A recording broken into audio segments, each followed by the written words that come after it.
Welcome to the next lesson, packaging for the platform for short form content, and we're going to have a deep dive into the practical side of things of what you need to include within your videos and your edits to make sure that they maximize on that retention and really work. So presumably you want to know all the building blocks that make up a viral video and how you can apply it. So what we're going to do is I'm going to teach you those building blocks and how to make up your videos and your edits using them, irrespective of what niche you're in. It doesn't matter at all. And we're going to go deep. We're going to go deeper than a stoned philosopher at 3 o'clock in the morning. That's how deep we're going. And I'm going to give you a 3-key system to a successful edit, so you know exactly what you're looking for when you're editing.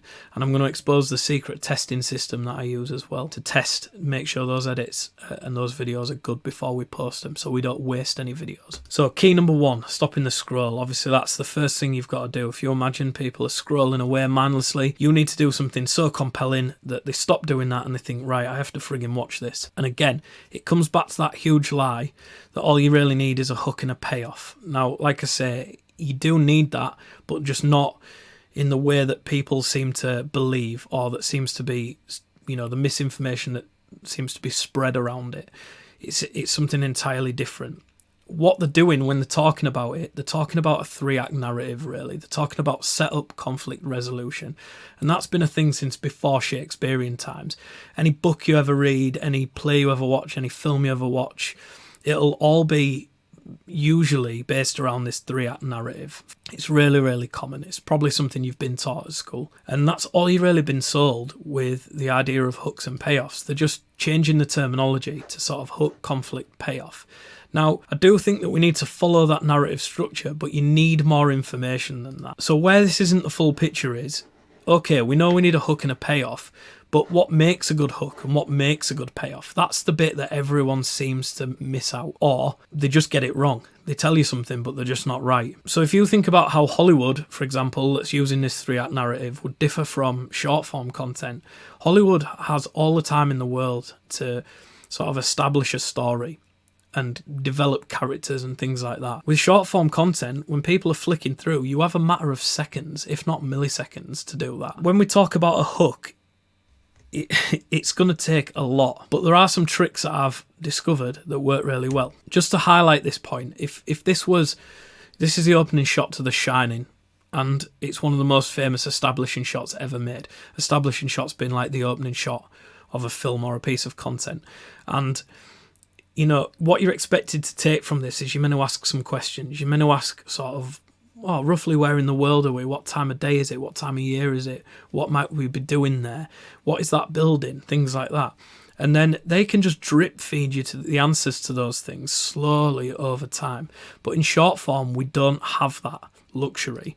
We don't have the luxury of time at all. And we just need to stop that scroll with the very first frame. And it goes beyond a hook. And here's why. If you think about a verbal hook, they've become so watered down now, and we've become so used to them that they're not very effective anyway. So what people will do is they'll over-egg the pudding and they'll over-deliver on the promise at the start, and then they'll never ever deliver on that promise. And they'll say things like, you'll never believe this. And then they'll just come out with a mundane outcome, and it'll be something like, I don't know, can you believe that you can get organic dog poo bags? And it's like, yeah, I can believe that. And actually, I friggin' knew that going into it. So you hadn't even told me anything that I didn't know in the first place. So I do believe it. And all of a sudden, you've created this conflict. And the thing is, it's like fool me once. Even if this does work, you're not going to have that connection with that creator because you're going to feel a little bit lied to or a little bit let down. On top of that, they're actually asking you to come up with the greatest marketing copy of all time. So like if you're in construction, like I was from school, and you want to make content around construction, it's a big ask to then come out with literally the greatest marketing copy of all time, the greatest single sentence ever that's going to stop people in their tracks. Not to say it's impossible, but it's a big ask. Or the other thing is they're trying to get you to create this whole new culture online. And there was this really fascinating story in the early 1900s. There was a toothpaste company that wanted to sell more toothpaste, but at the time, people didn't really brush their teeth. So it wasn't really on the top of people's shopping lists. So they approached this massive marketing agency, a really famous marketing agency, and they said to them, you know, we need to sell more toothpaste. And this guy said, well, if you want to sell more toothpaste, you need to get people brushing their teeth. So the whole marketing campaign was designed to create this new culture. And what they did was they said to men, if you brush your teeth more, you'll attract more women and you'll get better jobs and things because your hygiene will be better and your breath will smell nice, and people really care about that. And we still do that to this day. They created a whole culture where we brush our teeth twice a day. And it's a massive ask to just do that online surrounding a hobby or an interest or something that you love. It's almost impossible, I would argue, to expect people to do that. It's not impossible, but it's almost impossible. So what these hooks, these verbal hooks and these over-delivered hooks have become, these talking heads with just grand statements, they've become what Seth Godin refers to in his book as a purple cow. And the idea is, in his book, that the first time you ever see a purple cow, you'll pull the car over, you'll get out of the car, you'll be taking photos, you'll be sending them to everybody that you know, you'll be so intrigued by this purple cow, you won't want to leave.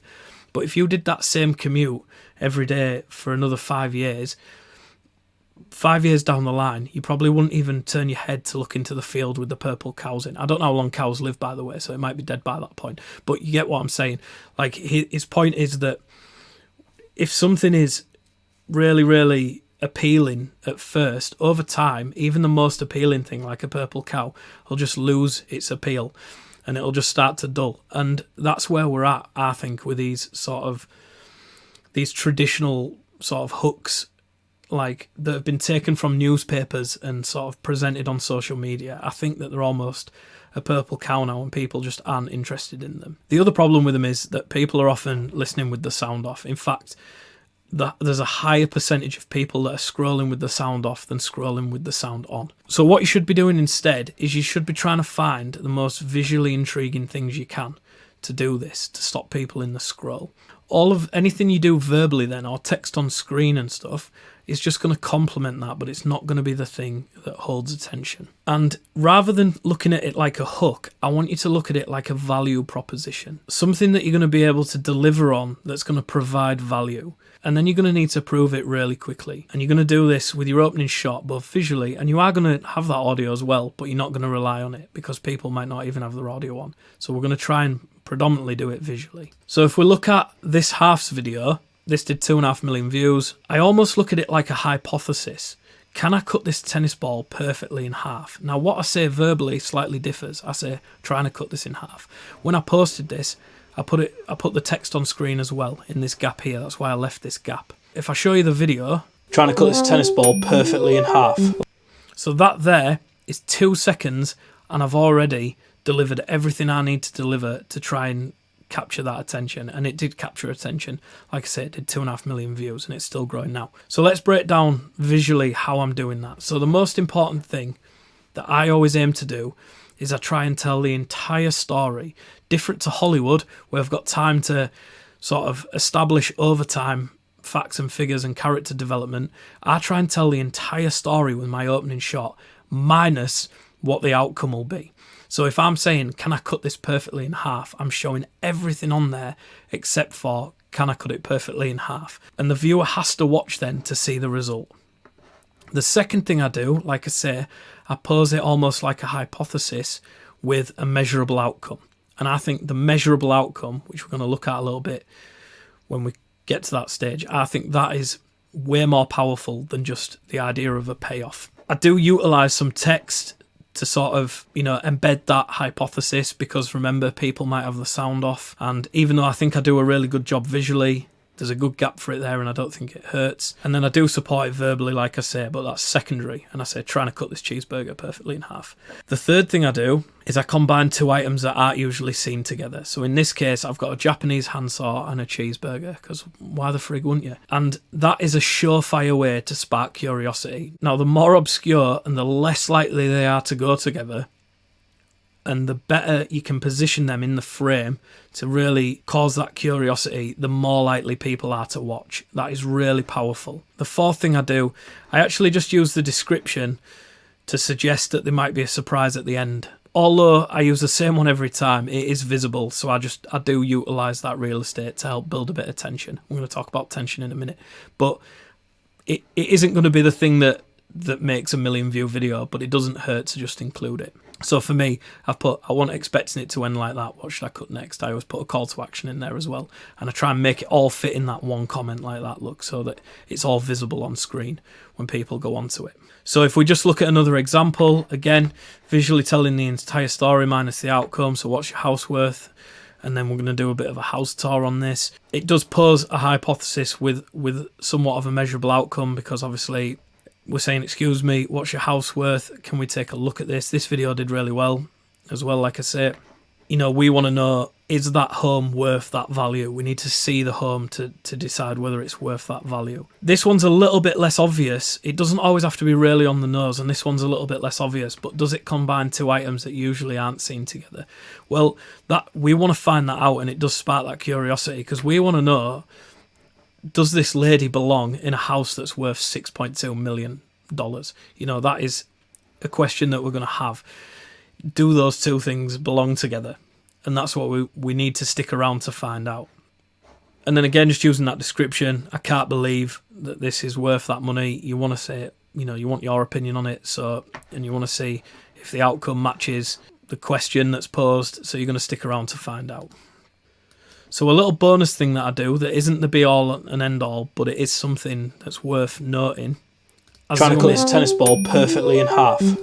And I also have this little tennis ball emoji and an arrow ping up, just in case there's any doubt to what that is. There shouldn't be if I filmed it correctly, but it's just there just to enforce the message. And what I zoom in on is the thing I want people to focus on. And I only do this in the first shot. Trying to cut this tennis ball perfectly in half. Line it up like a banging tennis shot. I stop doing that. And then the final thing I do is I use audio to support that. So you'll hear I've got a little bit of whimsical music in there, and then I have this ding sound effect that comes in, and I verbally repeat that value proposition. But like I say, people might have the sound off, so I don't rely on these, but if people do have the sound on, it's just going to add to the experience. Trying to cut this tennis ball perfectly in half. Line it up. Trying to cut this tennis ball perfectly in half. Line it up. And all those things stacked together then are going to make people stop, and they're going to make people want to watch your video. And that's the first and hardest thing, because you might think your video's good. If people don't stop to watch it, they'll never know. Which brings us on to the second bit, tension for attention. They've stopped, now you need to keep them there. So how will you keep them there? That's the question. So if we watch the rest of this video, you'll see the hook again, and then you'll see everything I do that leads up to the outcome, all this middle section. Now, this is only a 17-second video or something like that. The first 2 seconds of that value proposition and that visual sort of hook, if you like. The last second is kind of the measurable outcome, paying off that measurable outcome, and then all the bit in between is just building tension to that outcome. So let's watch this video. Trying to cut this tennis ball perfectly in half. Line it up like a banging tennis shot. Went through quite nice that. And we're headed to the scales. Number 1 going on. 33 grams. Number 2 going on. So everything up to here is leading to that reveal. So if you look at this, you know, weight needed 33 grams. We're about to find out if that's happened. And everything I did took us through that story. So how did I do it? Well, number 1 remains the same, because I try to do this in every frame, in every edit. Every single second of every edit should still be doing this, telling the entire story minus the outcome. So the viewer has to see what that result is right at the very end, and that never changes. The second thing is leading viewers to that measurable outcome that we promised, and that's going to be right at the end. It's going to foreshadow it, but it's not going to pay it off. We don't know if I can cut the thing perfectly in half at that point, and it's going to take them on that journey. And you can do it one or two ways. You can either foreshadow it, like I say, and suggest that something's going to happen, or you can actually tell them what is going to happen, but then they need to stick around to find out, does it happen? The third thing that you want to be doing is adding stakes. So in my case, can I cut it perfectly in half? It's a bit of a challenge. And it could be other things. It could be like a forfeit and things like that. But what it should never be is it should never be time, because you don't want viewers really to ever know when the video is going to end. And if you use something time-based, that kind of gives them an idea of when the video is going to end, and they might not stick around. So in order to do it, you need to never use time as your stake. You need to think of other stakes that you can embed in there that aren't time. And then The other thing is just to point out that we're always still focused on the hero. My channel is actually a faceless channel. It was never meant to be a faceless channel. It actually helped with engagement. People were trying to guess who I was, but it was never meant to be. It was the fact that I just punched in on the edit because I was punching in on what was important. And what was important was always the hero, you know, always the food in this case, or the thing that I was cutting in half. So every shot within my video is focused on that. Now, the only time you might want to pull away from that is if there's a reaction. Reactions are really powerful. And so if there's ever a strong reaction, pull away from it because that causes tension as well. Just a couple of other things. I do use captions and commentary to support the narrative, but again, I don't rely on them. I try and visually show the whole story. And that's for a couple of reasons. Again, one, people might have the sound off, so I don't want to rely on, my commentary. I want it to just add to the experience. I don't want it to be the thing that I'm reliant on to keep people to the end. And again, people might not speak English, and I don't want to be bound necessarily by language, because the most viral videos, for them, in order for them to go super, super viral, they need to be able to be digested by anybody. And if they're sort of language specific, then that's really difficult. Education content is one where, you see that all the time. They're relying on telling people the outcomes rather than showing people the outcomes or showing people the thing. So even if you're making educational based content, you still want to try and apply this. You want to think, how can I show the thing rather than tell the thing? Which brings us on to number 3, the measurable outcome. So when people are talking about that payoff in the 3-act narrative, it is, I think, a better way is to try and embed a measurable outcome. Now, you won't always be able to do this. The better content always will have a measurable outcome. And if you think about even some of the more viral videos, like if you're watching something explode, or if you're watching to try and see if someone scratches the face with cream on the hand or something, it's not up for debate whether or not that did or didn't happen. There's a really measurable outcome at the end of whether or not that did happen. So the thing is, like, if I'm weighing this and that weight doesn't match the previous weight, they know whether or not I achieved it. It's not up for debate. They just know whether or not I achieved it. It's really measurable. So my final frame always visually provides the final piece of the story. This is where we move away from telling the whole story but the outcome and only give the outcome. So the viewer has the big question answered, and it finally gives some closure to what they've been waiting for. Like I say, in this case, it's the wait. I also always stick a clear CTA up, but again, I don't bring this in too early, because if you bring this in too early, it's going to allude to the fact the video is nearly finished and people are going to move on. So if you are going to do a call to action, it's not necessary, but if you are going to do a call to action, make sure it's right at the very end. Now, if you look at your last frame and it's not the thing that pays this off, if you go beyond that and you try and do something else, people will have gone, because you've given them the outcome, they've given them what they came to see, and they're just going to move on. So you can't stick around after this. And the way that you win the big views is if you get out of the video before the viewer does. So in this case, if that isn't your last frame and you go on to something else, they're going to leave and you're going to be there and you're not going to gain the views. If you get out before the viewer, and if the video starts again for the viewer, you've won. In terms of tension, I ramp it up towards the end, both with visuals and with audio. And you'll see, again, I provide a zoom in right near the end. And you'll hear that what I do with the audio is I bring in a little heartbeat, I bring in some tense audio, and I just kind of ramp up that tension. But I primarily do it visually. Trying to cut this tennis ball perfectly in half. Line it up like a banging tennis shot. Went through quite nice that. And we're headed to the scales. Number 1 starting to ramp up the tension now. 33 grams. Number 2 going on. Oh, nowhere friggin' near. And I'm just ramping it up right to that last frame, and you'll see again on that last frame. Friggin' near. I'm gone. I'm out. Let's just talk about a couple of bonus keys. So we've mentioned engagement hacks, but what you'll see from these is there's ways to actually manipulate within the video what the comments are going to be. Now, like I say, most people won't comment. In fact, 95% of all my viewers don't comment. But when they do, I always know what it's going to be for the most part. So in this particular video, we were talking about cutting a toothpaste in half, I said, don't forget kids, don't forget to brush your teeth once a month or something ridiculous like that. And obviously I knew that that was going to provoke reaction, and it did. I said once a week, and it did. And I said it's incredible how many people think you've been serious. So like, you have to be careful with this though, because people will start to dwell on everything you say, and sometimes, you know, you don't want to spread misinformation if it's going to be harmful, and also you don't want to encourage a load of backlash if you're not prepared for it. So I was, because I'm really mature, but you might not be. The other thing is, like when we did some of the Battle of the Bands, we sometimes placed people too expensive and things like that, because we knew people would be really passionate about it and then they would argue with us. And another thing we did was we pronounced some names wrong as well, just because we knew people wouldn't be able to let it go and they would get really, really upset. Again though, you've got to be careful with it, because if we were worried about credibility, we might actually undo some credibility with little retention hacks like this, little engagement hacks. Now, the reason that we care about this, you'll see that actually, look, these videos have got loads of comments. This actually did way more views, but these got loads of comments. The advantage to that isn't the fact that people are commenting. I mean, it is a little bit, because we're trying to build community, and community is an impulse trigger that causes people to buy and things like that.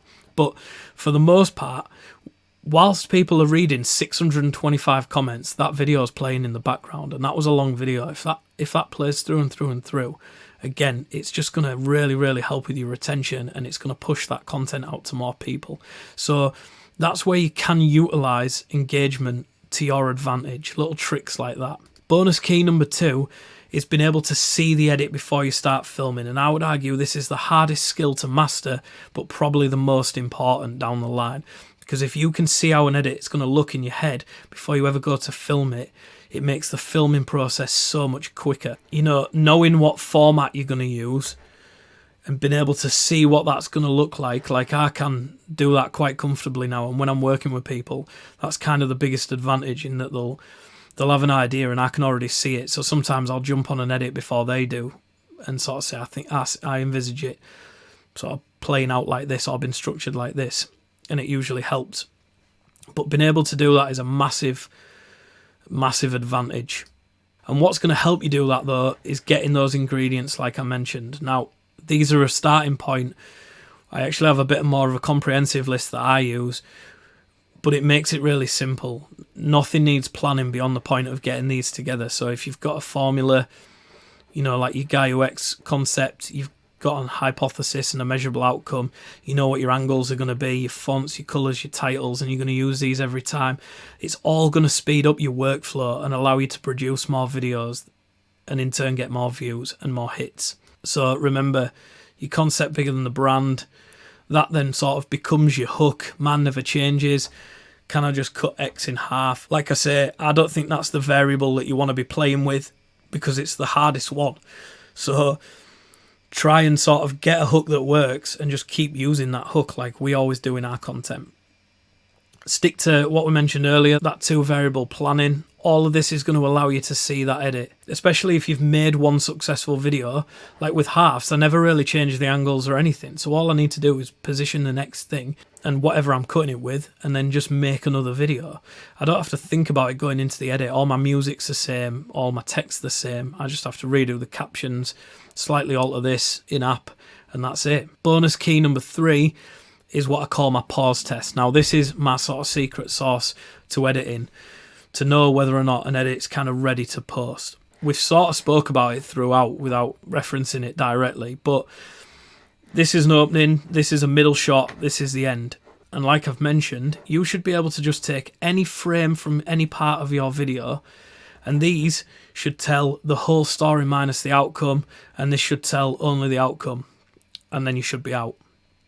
And if you can't pause your video on any frame and do that, then it either doesn't need to be there or you've filmed it wrong. Because remember, if you get out before the viewer, if every shot keeps them there till the end, and then you give them that outcome and you're out, you win the views. It's as simple as that. So you know now that you need to stop the scroll, create that tension for retention, and then provide that measurable outcome right at the end and get out. And again, if you get out before the viewer, you win the views. That's what's going to make your content go mega viral. So good luck. You've got everything you need now. Embed some of those engagement hacks, things like that. Do everything in your power to keep people there, and you will get some viral hits